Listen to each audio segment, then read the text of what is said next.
First, Silicon Valley Bank collapsed, and they said, don't worry, it's just an isolated incident, nothing to be concerned about at all. Then First Republic Bank collapsed and needed a bailout as well. Then Signature Bank collapsed and needed another bailout. And over in Switzerland, one of their biggest banks, Credit Suisse, also is on the verge of collapse and is in need of a bailout. And what a surprise! Here's one of their top executives. I think as an LGBTQI leader, I think some of the things that's really helped me on my own journey is the director and head of investment banking technology over there. Gee, I wonder what went wrong. A, being really proud of who I am, really owning my authenticity, because I think people relate and correlate to you so much better when they know you're being totally genuine, sincere, and honest. By the way, this person doesn't identify as a woman. They're gender non-binary and or gender fluid. Sometimes they say they're a man, and sometimes they say they're a woman. Sometimes you feel like a nut. Sometimes you don't. Enjoy that nut.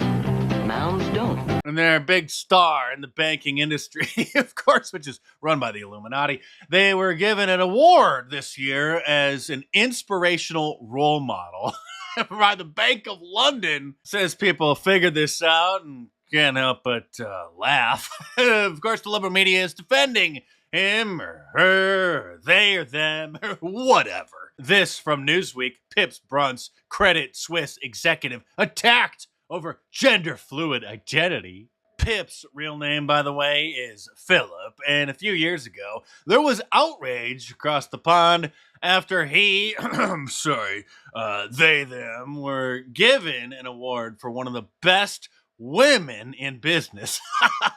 Outrage as male bank director who sometimes wears dresses is given a place on the top 100 women in business list. I wouldn't trust this person to manage my money. I wouldn't trust them to make me a cup of coffee at Starbucks. I wouldn't even trust them to pick up my garbage. We're living in the Twilight Zone. There's no other possible explanation for what is happening, because I refuse to believe that we're dead and in hell. It's so very important to educate other people on the topics and things involved with transgender within the company and within society, primarily so that we can increase inclusivity, so people better understand the challenges involved and what's part of being transgender.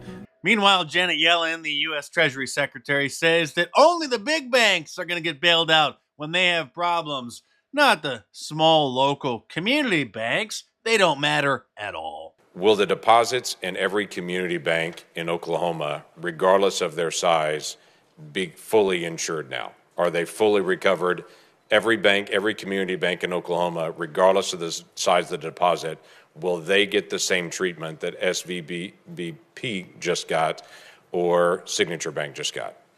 A bank only gets that treatment if a majority of the FDIC board, a supermajority of the Fed board, and I, in consultation with the president, determine that the failure to protect uninsured depositors would create systemic risk and significant economic and financial consequences. So that means only banks that deal with Fortune 500 companies are going to get bailouts, not small banks in small towns throughout the Midwest that are necessary for small businesses in the community to function. So what is your plan? Made that determination. Right. So what is your plan to keep large depositors from moving their funds out of community banks into the big banks?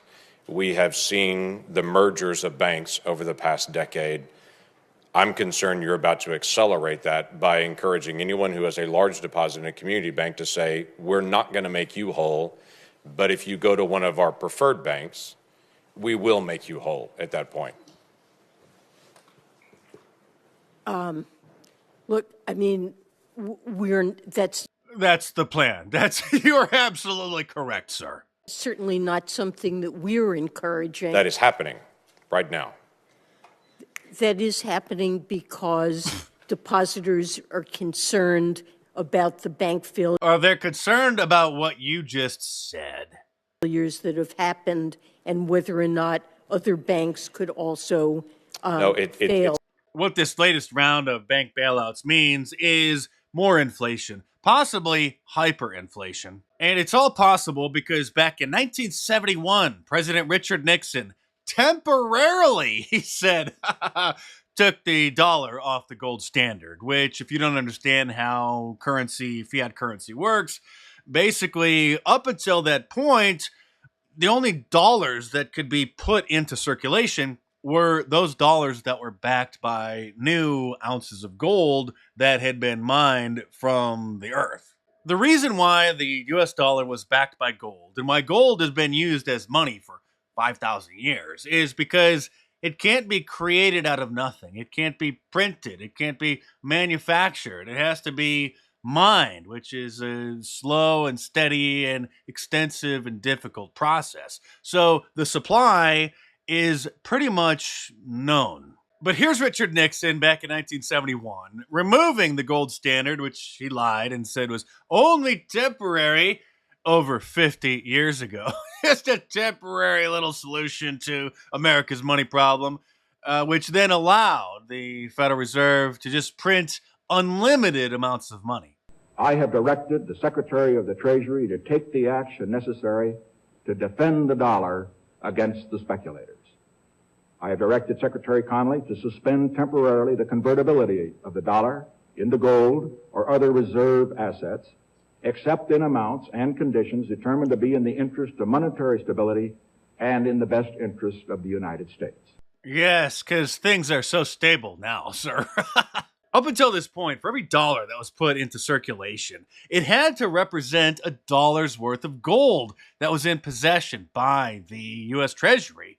But since we're off the gold standard and have been for over 50 years now they literally just make money out of thin air. This is why, if you ask, depending on how old they are, your parents or your grandparents, how much things cost when they were teenagers, like going to the movies or a brand new car, it would shock you. This is why the average price of a car back in 1970 was $3,500, but today it's almost $50,000. If you want to understand how this happened, I'll leave links to two fantastic books in the description below. The Creature from Jekyll Island by G. Edward Griffin and End the Fed by Ron Paul. And you may also enjoy my new Conspiracy Theorist for Right shirt. Order yours from markdice.com or click the link in the description below. And like all of my designs, it's available in a t-shirt, long sleeve, and a hoodie, and a whole bunch of different colors as well. So head on over to markdice.com or click the link in the description below and check them out.